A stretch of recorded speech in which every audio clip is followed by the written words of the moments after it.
All right, I get to stand between lunch and what I have to go through real quickly. So I'm Shellie Gohl. I am coming on as a new member of the MAISA team as the professional early learning coordinator around regional coaching. So we're going to kind of dig into that real quick, and then this afternoon you have the opportunity to get into some regional groups and learn a little bit more about that and get to know some familiar faces.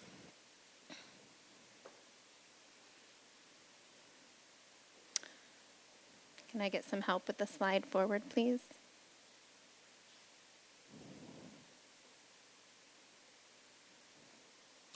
One more. All right. So when we think about the system of support that we're providing for you, Dr. Allison Resnick talked about the fact that we need teacher learning, and we also have that professional learning system for you. So this has started with all of you at the top, and what we're doing at the statewide level within this network of professional learning. What are we going to be doing regionally?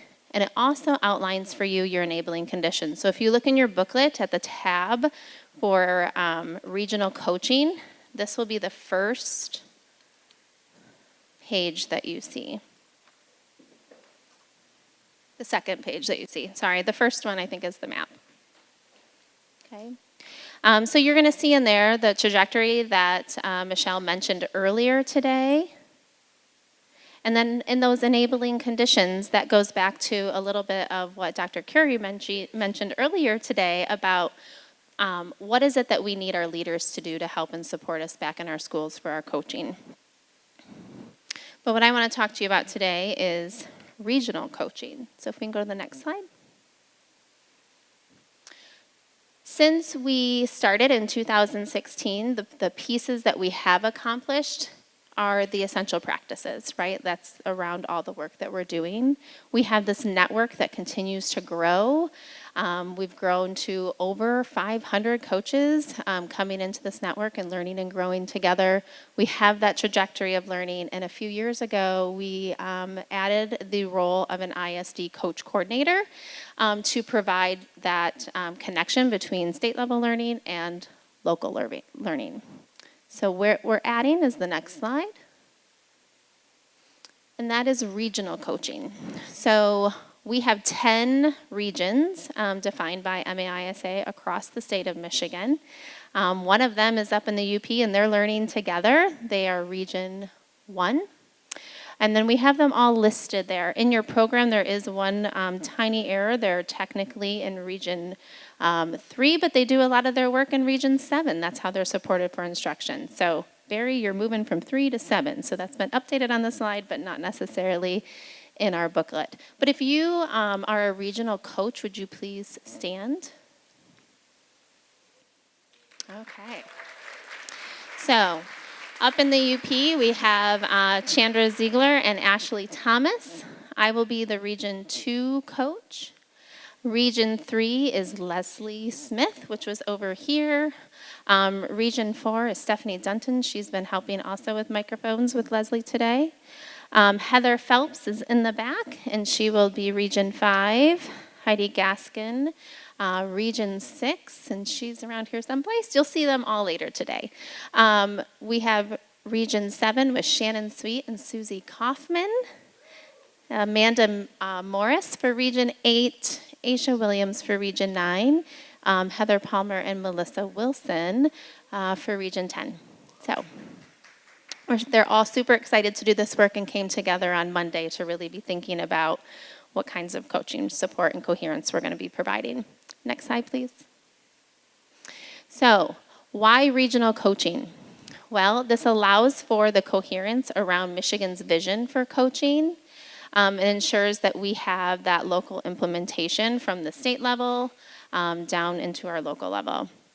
There's only 34 days allocated for this work, so we're starting small and trying to figure out where do we need to grow and provide that additional support. But we are looking for some ISD alignment too.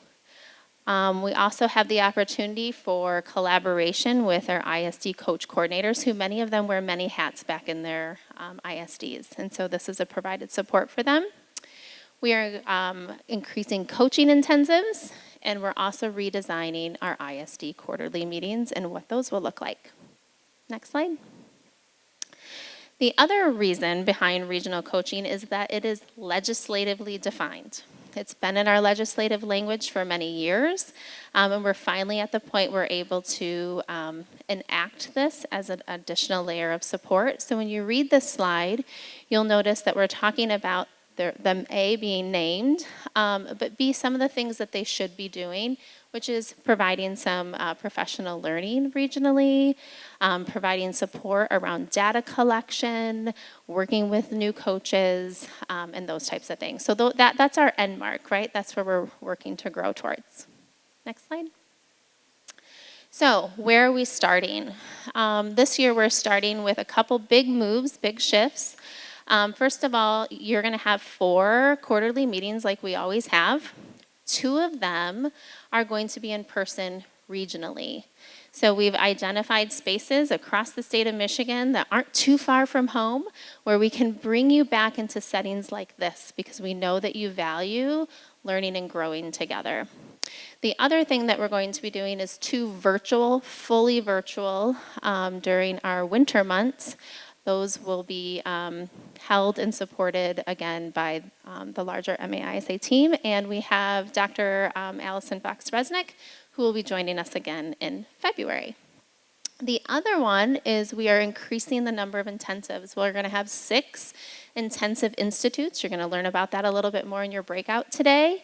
And with that, we're increasing to our additional 4 new facilitators. So the regional coaches are also the intensive facilitators. Next slide.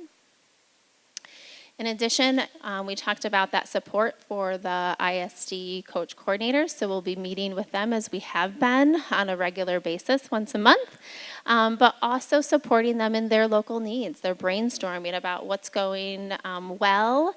We're going to be doing a little bit of a listening tour to really understand the coaching across Michigan, what that looks like in each region, and see what kinds of patterns and trends we can find to continue providing data on how do we support our coaches across the state. So, when you're at lunch, if we can go to the next slide, please. You will be going to a regional breakout today at 2 o'clock. The QR code takes you to the screen here. The first picture on there, which tells who your regional coach is, your location, and then there's also a map. So we just encourage while you're eating, also stretch your legs, make sure you know where you're going for your breakout because we have a lot to cover in that 1 hour later today. So yes, the maps are on your table. Okay. So that is all we have for this morning. We're going to break for lunch. There are 3 lines and there's 2 sides to every line. So we'll see you back at 1 o'clock.